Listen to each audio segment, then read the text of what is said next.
네, 창립 2주년을 허락하신 주님께 감사드립니다. 아멘. 우리 박수 영광 드립니다.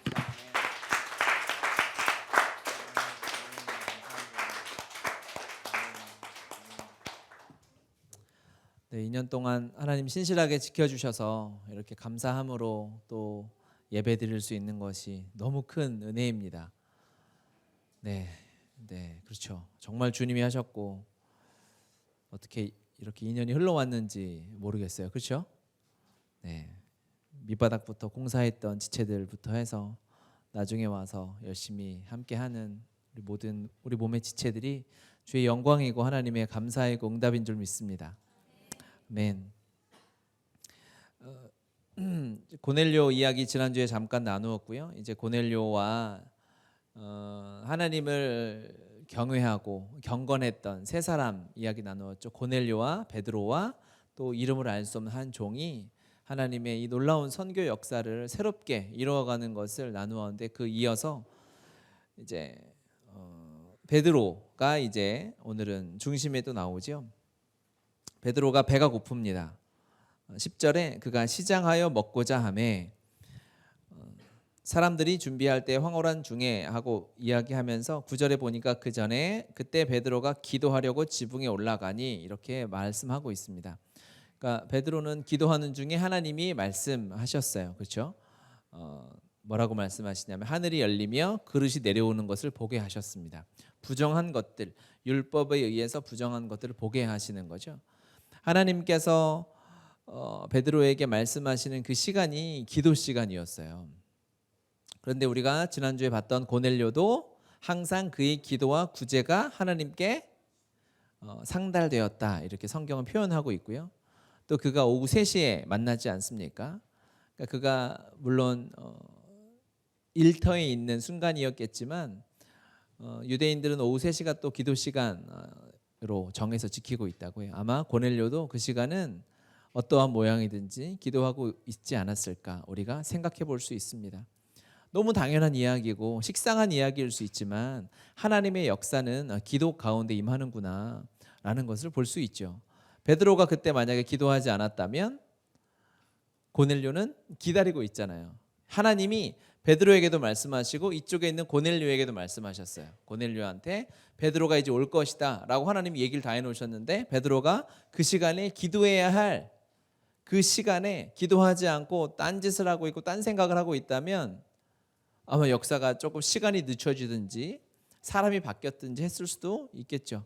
꼬일 수도 있었겠지만 기도해야 할 그 시간을 지켜서 기도하는 것, 그리스도인의 당연한 일이 기도하겠지만요, 하나님의 역사가 흘러가는 너무 중요한 시간인 것입니다. 고넬료와 베드로는 다른 곳에 있었지만 기도 가운데 하나였습니다. 만났어요. 그렇죠?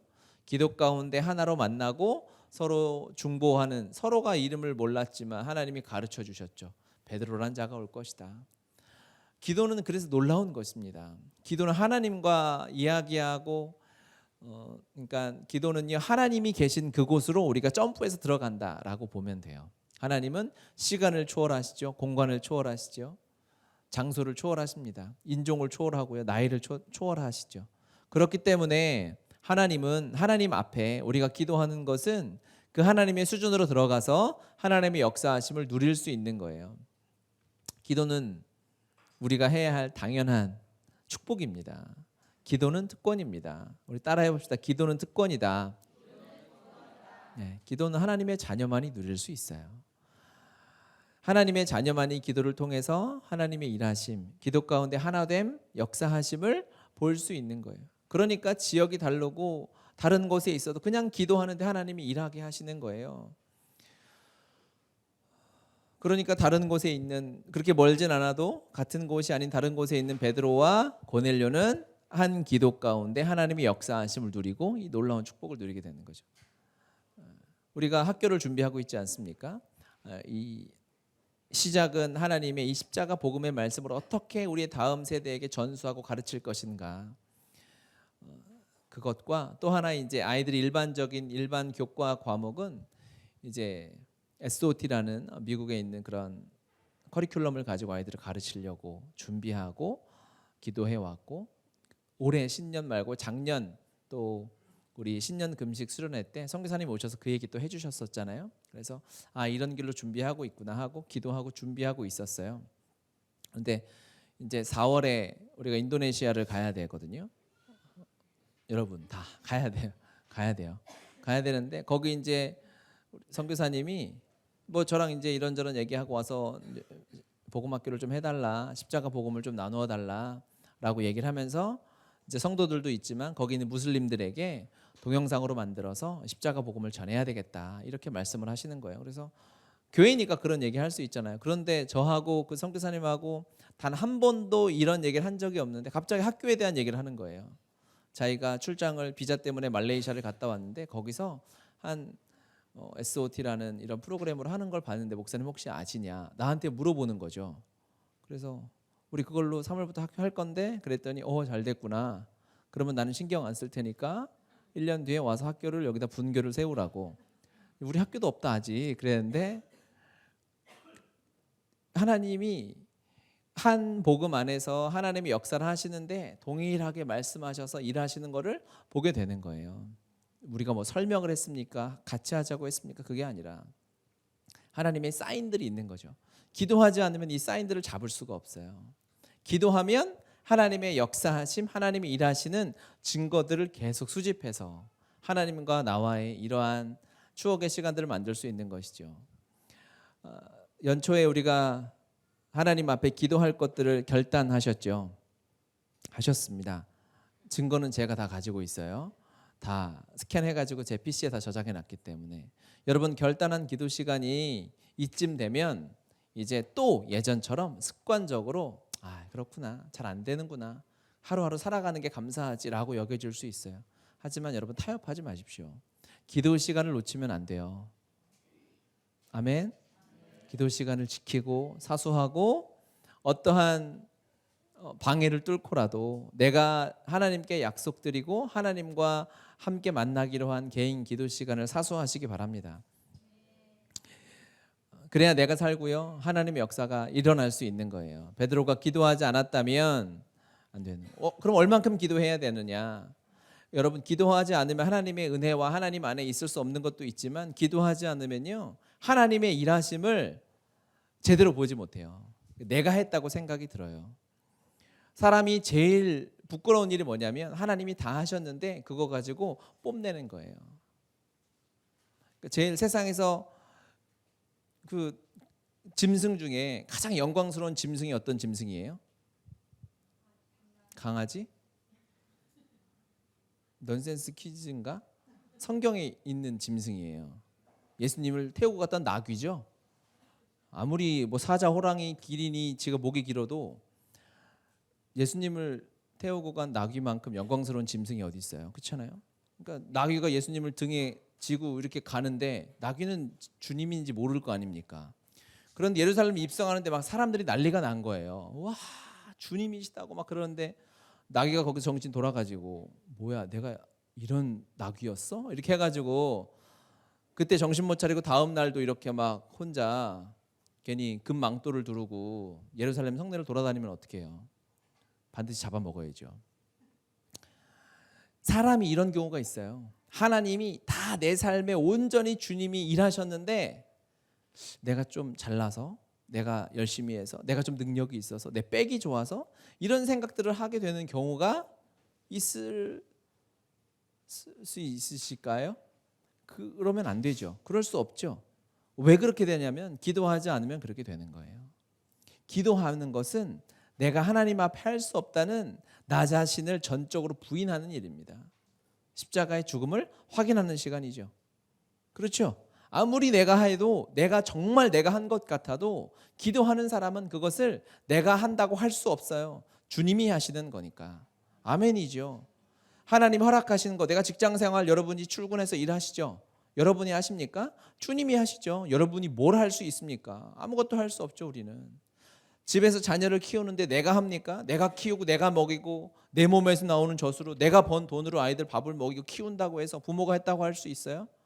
어떻게 그런 말 할 수 있습니까? 그런 배은망덕하고 천지분간 안 되는 말을 누가 할 수 있겠습니까? 말이 안 되는 거죠. 기도하는 사람은 하나님의 일하심을 확실히 보고 대면하고 주님이 하셨다라고 고백하고 나아갈 수 있게 되는 것입니다. 기도하지 않으면 하나님이 온전히 내 삶을 다 다스리고 계시는데 하나님이 하셨다라고 고백도 하면서 그래 나도 좀 이런 생각들 하게 되는 거죠. 불쌍한 인생이죠. 기도하지 않으면 그런 인생 살게 됩니다. 그런 인생에서 빠져나오시기 바랍니다. 기도의 무릎밖에 없습니다. 이제 1월 둘째 주, 한 2달은 벌써 지난 것 같긴 한데 1월 둘째 주밖에 안 됐어요. 기도의 하나님 앞에 기도의 자리를 세워가는데 너무 좋은 때인 줄 믿습니다. 베드로가 기도했듯이 고넬료가 기도했듯이 우리도 하나님 앞에 기도하는 시간들로 세워져 가시기 바랍니다. 14절 같이 한번 읽겠습니다. 사도행전 10장 14절 베드로가 이르되 주여 그럴 수 없나이다. 속되고 깨끗하지 아니한 것을 내가 결코 먹지 아니하였나이다 한데 하나님께서 보여주시지 않습니까? 이제 그 율법에 이제 유대인들이 배웠던 이 율법에는 갇혀 있는 거죠. 우리의 하나님, 유대인의 하나님이라고 여호와라고 배우지 않습니까? 그런데 하나님은 단 한 번도 그들에게 그렇게 가르쳐 준 적이 없어요. 아브라함에게 주신 복은 처음부터 열방을 향한 열방용 복음이었다라는 것이죠. 아브라함으로 말미암아 모든 민족이 복을 받게 될 것이다라고 주님이 말씀하셨어요.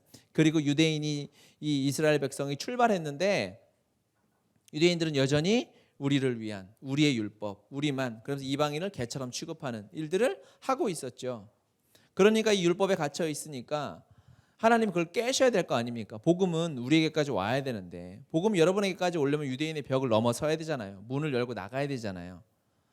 그래서 하나님 베드로에게 말씀하시는 거예요. 너희들이 그동안 생각했던 것이 너무 잘못된 것이다. 네가 했던 경험 그것이 옳은 것이 아니다라고 가르쳐 주는데 베드로가 한마디하면 큰 실수를 할 뻔했죠. 3번이나 거절하지 않습니까? 왜 그럴까요? 베드로는 과거가 있어요.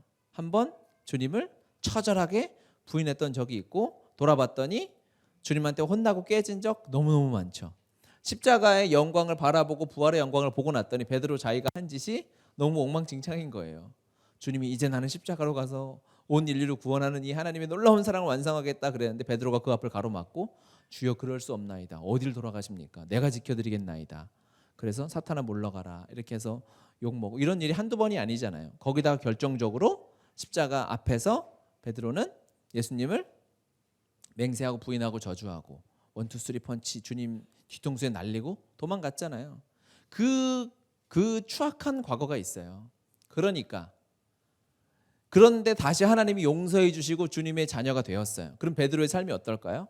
이제 절대 나는 다시는 내가 세상으로 가지 않고 다시는 하나님의 말씀을 떠나지 않고 율법을 떠나지 않겠다는 자신의 과거의 상처와 실패 때문에 거기 갇혀 있을 수 있는 상황인 거예요. 위기인 거죠.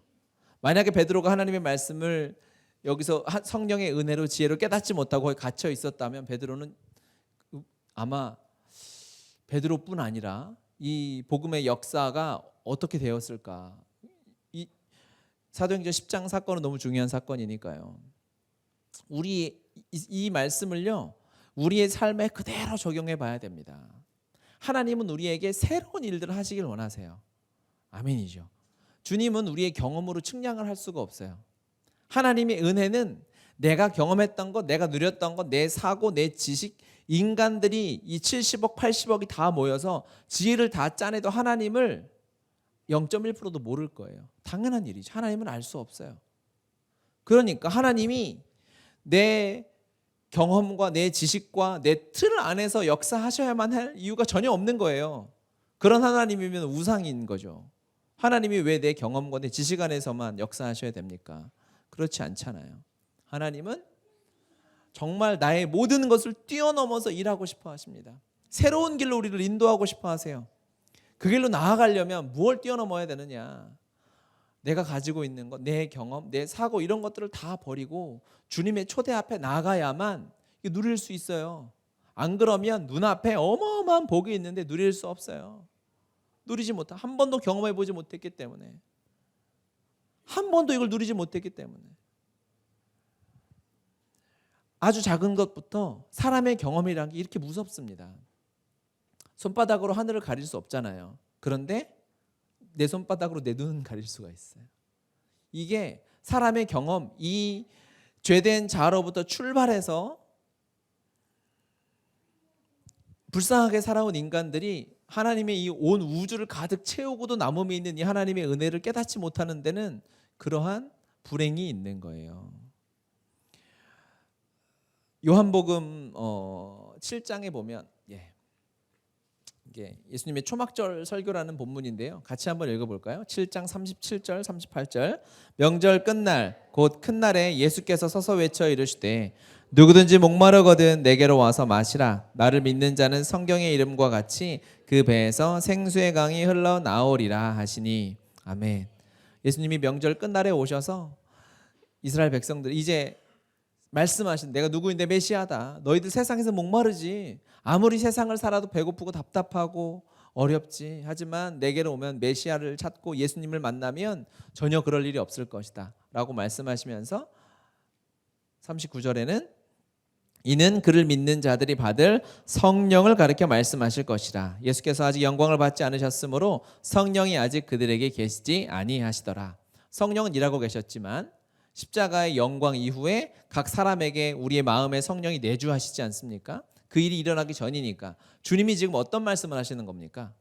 이제 너희들에게 성령이 임할 거야. 이게 여러분 다 성령 받으셨잖아요. 그렇죠? 할렐루야. 여러분의 성령이 사시죠.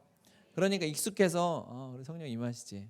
그냥 빨리 다음 얘기해봐. 이런 표정으로 쳐다보시는데 이 시점으로 가서 유대인들의 각 사람의 마음에 성령이 임하셔서 성경을 읽을 때마다 성령이 말씀하시고 내주하시고 세상이 줄 수 없는 평안을 준다?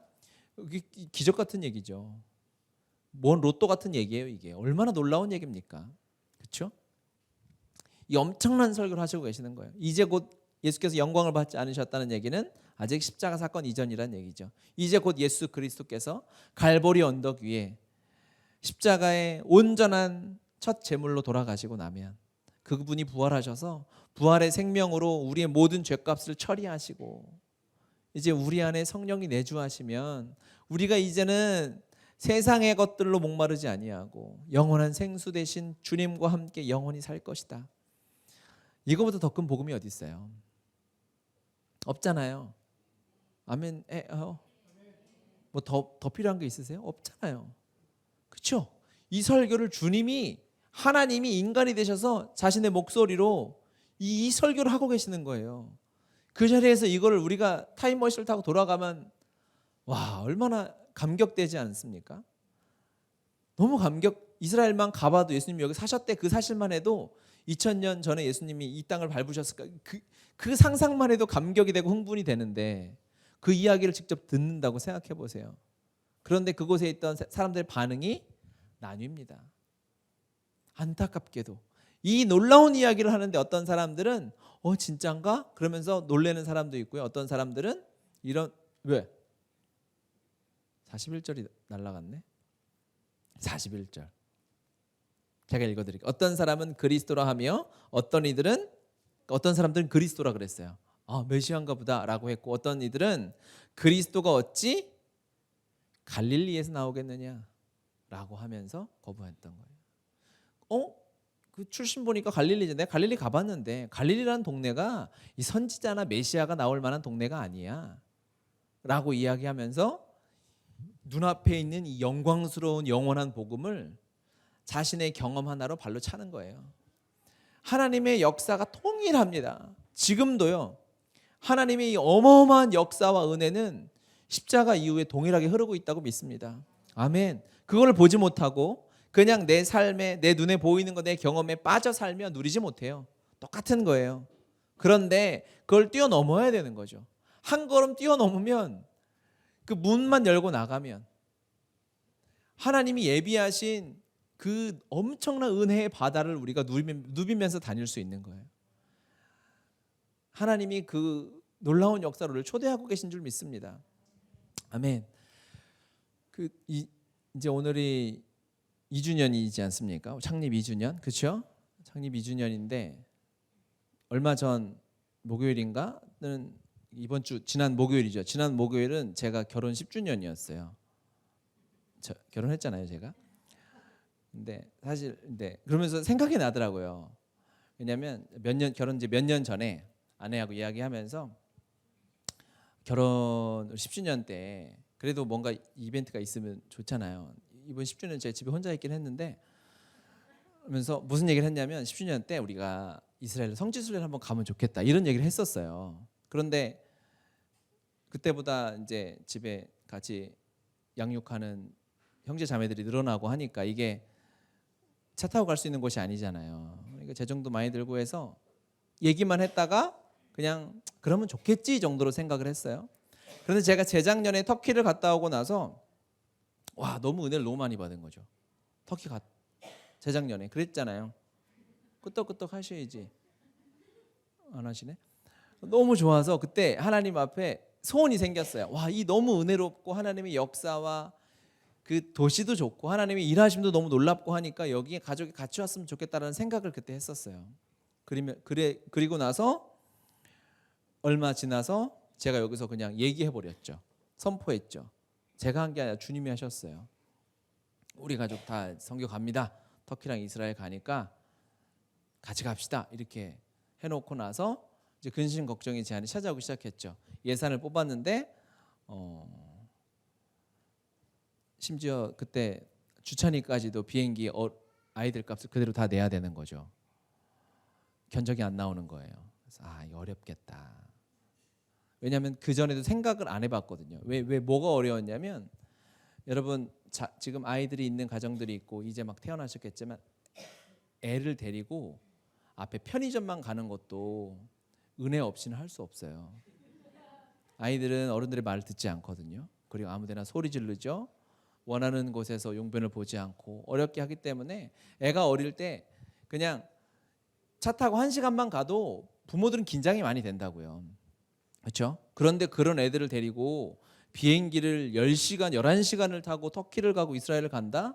상상할 수도 없었던 거예요. 그런데 주님이 은혜를 주셔서 저도 모르게 그냥 제 경험이나 저의 두려움이나 제가 살아왔던 재정이나 이런 경험을 계산하면 계산이 전혀 안 나와요. 그런데 주님이 마음 주셔서 일단 선포하고 말씀하신 거 따라가서 물론 중간에 한 270번 정도 포기를 했었어요. 이게 어려워. 에이, 됐어, 뭘 가. 이렇게 하고 수없이 포기하고 다시 도전하고 하는 과정들이 있었지만 주님이 그 경험을 뛰어넘게 하셨더니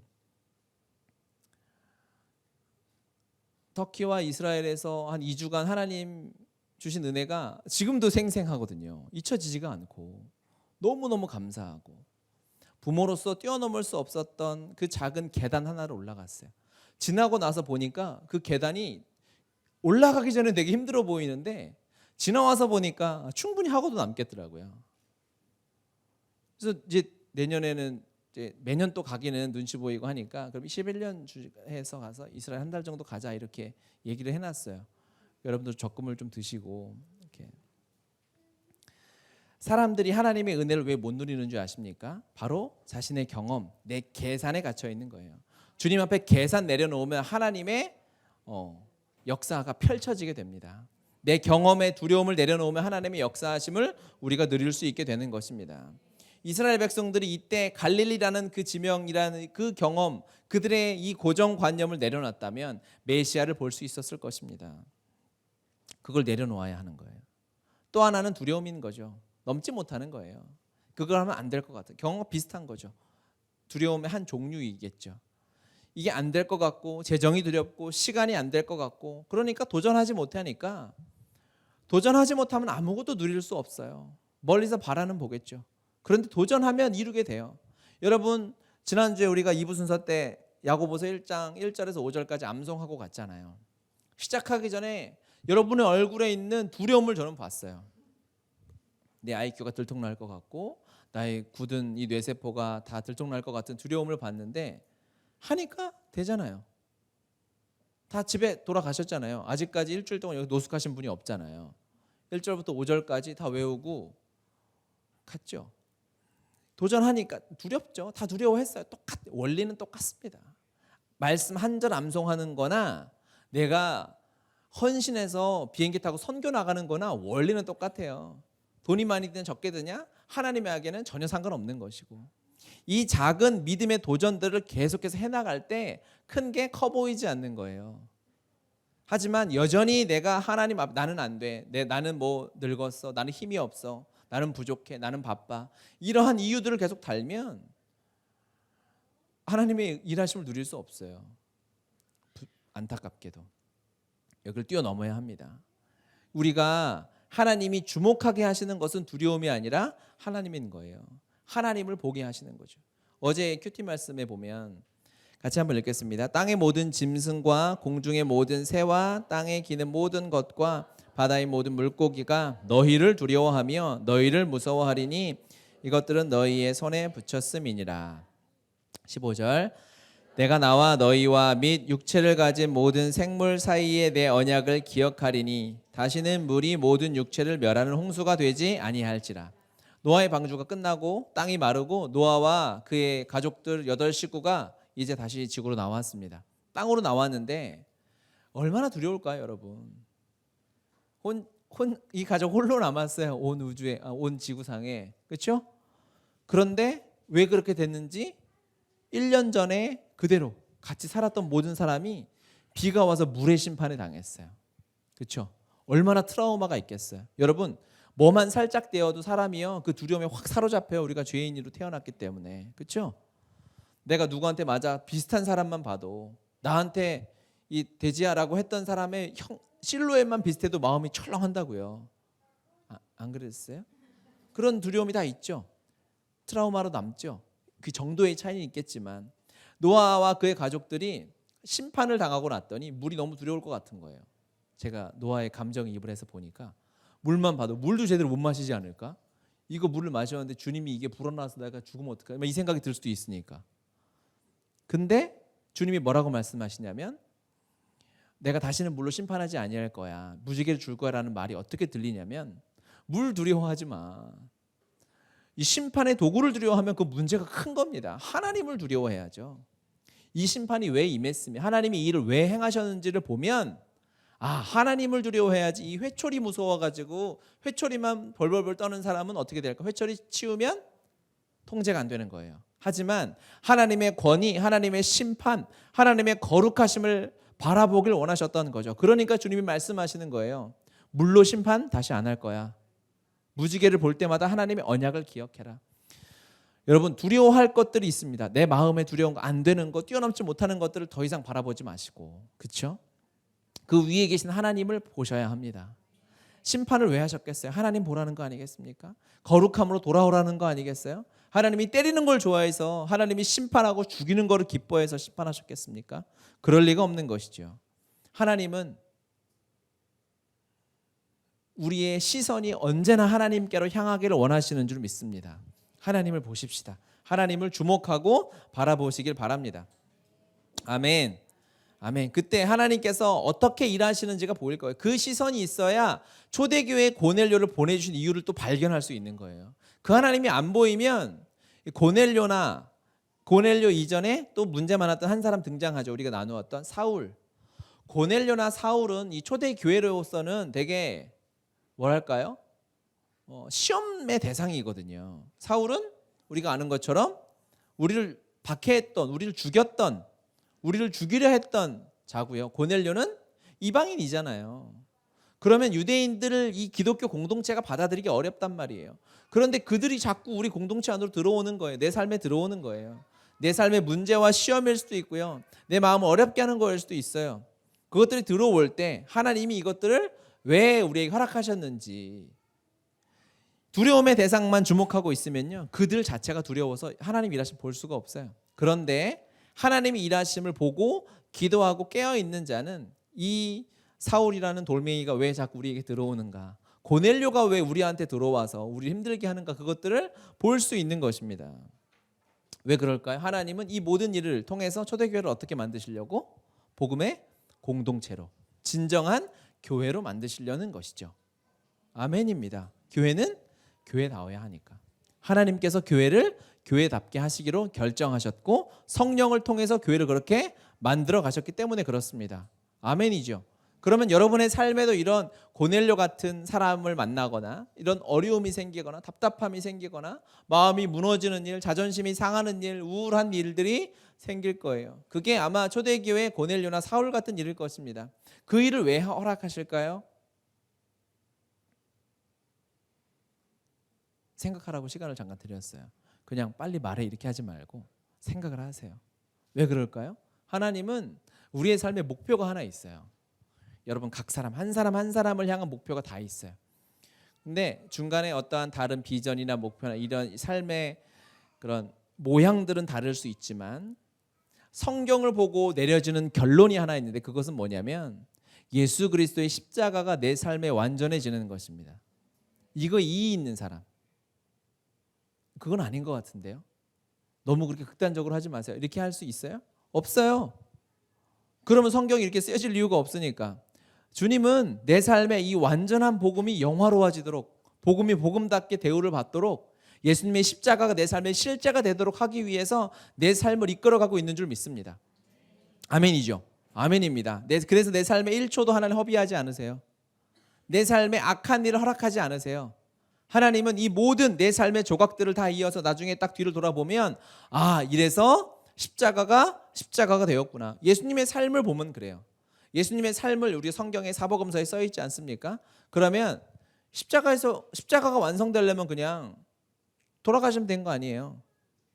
그렇게 뭐 3년 반을 돌아다니시다가 하시겠어요? 그냥 죽고 내가 용서했다, 다 이루었다 하고 끝 이렇게 되는 것이 아니라 예수님이 바리새인들에게 박해받았던 일, 안식일 시험을 당했던 일, 채찍을 맞았던 일, 침 뱉었던 일, 이 모든 것이 다 뭡니까? 예수 그리스도의 십자가가 완전해지고 그것이 우리에게 오는데 완전히 딱 필요한 하나님의 계획 아니었겠습니까? 그렇죠? 그렇다고 빨리 하세요. 아멘. 그러면 여러분의 삶에 동일한 거예요.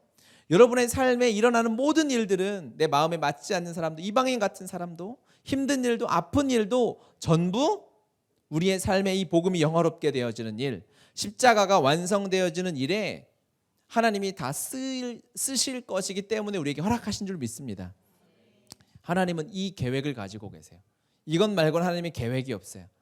오직 하나님 단언코 정확하게 말씀드리자면 주님은 무슨 일을 여러분의 삶에 지금도 하고 계시는가 하면 예수 그리스도의 십자가가 내 삶에 실제로 이루어지고 완성되어지고 내가 나 죽고 예수 사는 예수 생명으로 살아가도록 하기 위해서 이 모든 일을 하셨다라고 확실하게 선포할 수 있습니다. 믿으시죠? 하나님의 열심히 일을 이루시는 거예요. 우리의 노력, 내가 하고 싶은 열망, 노력, 의지보다 하나님은 무엇을 하길 원하시느냐, 이 일들을 이루고자 하는 하나님의 열심이 있어요. 유다 족속 중에 피하여 남은 자를 뿌리를 받고 위로 열매를 맺으리니 이는 남은 자가 예루살렘에서 나오며 피하는 자가 시온에서 나올 것입니다. 하나님의 구원의 약속을 이루어 가시는데 만군의 여호와의 열심히 일을 이루실 것이라. 얼마나 감사하고 놀라운 말씀입니까? 내가 힘이 없어져 쓰러져 있는 상황에서도 주님은 온전히 이 십자가의 복음을 내 삶에 이루는데 하나님의 전능하심을 사용해서 내 삶을 사로잡고 계시는 줄 믿습니다. 그래서 바울이 얘기한 거예요. 다른 복음은 없다. 다른 복음은 없는 거예요. 오직 이 십자가의 복음 하나밖에 없는 것입니다. 이 십자가의 복음 하나면 여러분 충분합니다. 여러분 이 십자가의 복음이 내 삶에 온전히 이루어지는 것 말고는 다른 것이 없어요. 그것 말고 다른 복음을 전하면 바울이 뭐라 그랬어요? 저주받는다 그랬어요. 십자가의 복음밖에 없어요. 여러분 십자가에 더욱 집중하고 묵상해야 합니다. 내 삶에 이 십자가가 어떻게 더욱 실제가 되어져 가는지, 나 죽은 옛 자아가 내 삶의 천국이 실제인가. 십자가가 이야기하는 것 천국과 지옥이 실제이기 때문에 십자가가 중요한 거거든요. 주님이 한 3, 4년 전에 저를 개척으로 보내시면서 지금 돌아봐도 생각나는 건 아무것도 안 주셨어요. 십자가 복음 딱 하나 주셨어요. 아멘 해주셔야 되는데. 확실히 돈은 안 주신 거 너무 확실하고, 그렇죠? 그때 하나님 말씀 주실 때 사람의 이름을 떠오르게 하지도 않으셨어요. 그냥 제가 십자가 복음을 외치며 부족하고 엉터리고 여전히 깨지고 넘어지고 씨름하는 시간이지만 그래도 제 삶의 결론이 힘들다 망했다가 아니라 울면서 넘어지면서 쓰러지면서도 이 복음이면 충분합니다라고 고백할 수 있느냐. 아멘입니다 주님 했더니 이를 보내셨어요. 지난 한 주간 우리 금식으로 이렇게 막 기도회로 금식수련회로 달려왔잖아요. 그리고 거의 교회에서 살다시피 하고 나서 이제 한 주간을 이렇게 살았잖아요. 은혜 뒤에는 사단의 시험과 공격이 있잖아요. 그렇죠? 그런 거 있었을걸요? 그러니까 너무 둔하면 안 돼요. 사단이 막 공격하고 힘들게 하는데 바쁘고 그냥 오늘 밥 뭐야? 이러고만 하면 안 된다고요. 얼마나 거의 매일 뭐 그냥 잽을 날리고 공격을 하는데 정신 하나도 없더라고. 한 주간 얼굴 좀 시커매지지 않았어요? 너무 크게 웃었다. 정신 하나도 없는데, 그런데 무릎 꿇을 수밖에 없는 그 상황 가운데에서, 손에 잡히는 것 하나도 없는 이 상황 가운데에서 주님 앞에 드릴 수 있는 고백은 여전히 주님 일하고 계시는 거예요. 이 시간들, 내가 마음 힘들고 어렵고 답답하고 누가 나를 힘들게 하고 주변의 상황이 어려운 이 상황들이 결국에 뭐라고 결론 내어지냐면, 내 삶의 이 일들 때문에 복음이 더 영화롭게 되겠구나, 십자가가 더욱 완성되어질 수밖에 없겠구나 라고 결론 내려지는 거예요. 복음이면 충분한 거죠. 다른 것을 구하면 부끄러운 거예요. 기도해야죠. 기도해야 하는데 내 마음의 중심, 하나님 앞에 구하는 한 가지가 무엇이냐라고 물어본다면, 예 주님, 저는 충분합니다. 이 복음이, 이 완전한 복음, 다른 복음이 아닌 오직 이 십자가의 복음이 내 삶의 실제가 되어서 십자가 이야기만 하고 가슴이 뛰고, 누구 만나면 어떤 문제가 보이면 저거 복음이면 되는데, 누가 어려워하면 저거 복음 만나야 되는데, 복음을 전해야 되는데, 이렇게 결론 내어지도록 하나님이 인도해 가시는 삶에 있는 여러분을 축복합니다. 복음 안으로 들어오십시오. 여러분, 더욱 오직 십자가, 예수님의 이 전부 온 인류 역사를 녹여서 하나님이 한 가지만 이야기하시라면 뭔 얘기하시겠습니까? 뭔 얘기하시겠어요? 성경을 다 찢어내고 하나만 남으면 뭐가 남겠냐고요. 그것은 우리 삶에도 동일한 거예요. 여러분 죽었을 때 뭐가 기뻤냐라고 물으면 뭐 하겠습니까? 뭐 미안한 얘기, 효도 못한 얘기, 뭐 사랑하지 못하니 그런 얘기 하겠어요? 오직 십자가 감사 아니겠습니까? 숨질 때 되도록 하는 말 이것일세, 다만 내 비는 것. 우리 주님을 사랑했던 그 오직 그 놀라운 십자가의 사랑만이 우리의 삶에 남을 것입니다. 중은 죽으면 뭐 구슬 같은 거 이렇게 모으대요. 뭐라 그래? 살이라 그러나? 맞나요? 라면 살이가 살인가? 하여튼 구슬 막 모으고 그렇게 하는데, 우리는 죽으면 뭐가 남냐고요. 내가 주님과 함께 동행해서 살아냈던 십자가의 흔적이 남는 것입니다. 아멘이죠. 그래서 예수님이 죽으셨을 때 성령의 역사로 제자들의 삶에 십자가가 남았던 것처럼, 여러분이 돌아가시면 여러분의 삶에 십자가가 남을 거예요. 할렐루야. 예수님의 갈보리 언덕의 십자가, 동일한 십자가가 그대로 우리의 삶에 남을 것입니다. 십자가로 더욱 나아갑시다. 할렐루야. 우리 같이 기도합시다. 우리 하나님 앞에 말씀을 기억하면서 같이 기도했으면 좋겠습니다. 다시 한번 기도의 시간을 세워 가십시다. 그리고 여러분의 삶의 결론을 내려야 합니다. 오직 십자가 밖에